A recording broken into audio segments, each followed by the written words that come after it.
மவனே, எனக்கு எல்லாம் ஒரே குழப்பமா இருக்கு.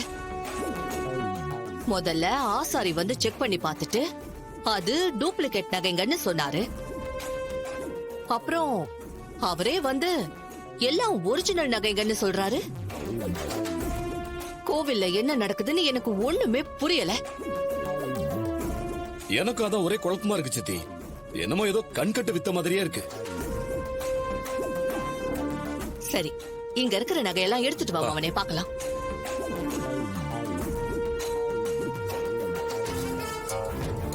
நாம ஒரிஜினல் நகைகளை மாத்தி வச்சதெல்லாம் நம்ம கிட்ட தானே இருக்குது. ஆமாமா. அப்புறம் எப்படி அங்க இருக்க நகையை ஒரிஜினல்னு சொல்றாங்க? தெரியலையே சித்தி.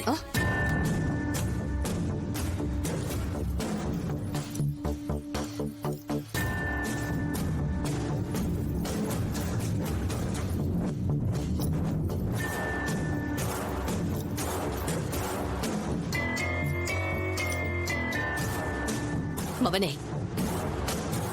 அங்க இருக்கிறது ஒரிஜினல்னா அப்போ இது டூப்ளிகேட்டா? ஆமா சித்தி, இது டூப்ளிகேட் நகை தான். எப்படி மவனே அவ்வளவு உறுதியா சொல்ற? ஏன்னா டூப்ளிகேட் நகையை செஞ்சுட்டு வந்ததே நாங்க தானே சித்தி. அதனால எனக்கு வித்தியாசம் தெரியும்.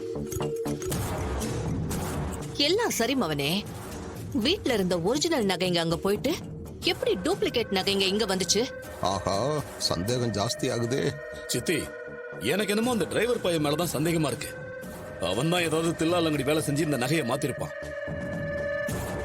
நாம பண்ணத அந்த டிரைவர் பையன் மேல பழிய போட்டு தப்பிச்சுக்க வேண்டியதுதான். ஆமா காளியம்மா, இது அந்த டிரைவர் பையன் வேலையா தான் இருக்கணும். 1000 தான் இருந்தாலும் அந்த சாமுண்டி சூர்யா அவனுக்கு அத்தை தானே. அவளை காப்பாத்துறதுக்காகத்தான் அவன் இந்த மாதிரி வேலை செஞ்சிருக்கணும்.